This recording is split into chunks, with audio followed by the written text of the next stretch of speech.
আল্লাহ বলছেন, আমার কাছে ক্ষমা চাও, আমি তোমাদের জান্নাত দেব। মোটেও দেরি করো না, এক্ষুনি চাও, আমি তোমাদের দিয়ে দেব।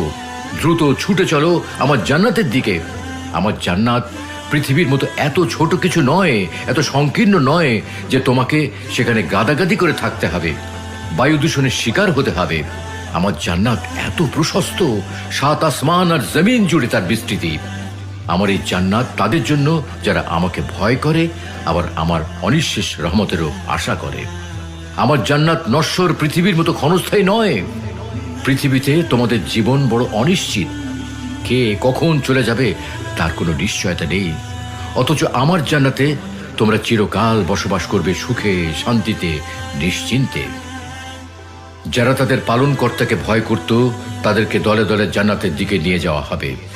যখন তারা উন্মুক্ত দরজা দিয়ে জান্নাতে পৌঁছবে এবং জান্নাতের রক্ষীরা তাদেরকে বলবে, তোমাদের প্রতি সালাম, তোমরা সুখে থাকো, সদা সর্বদা বসবাসের জন্য জান্নাতে প্রবেশ করো।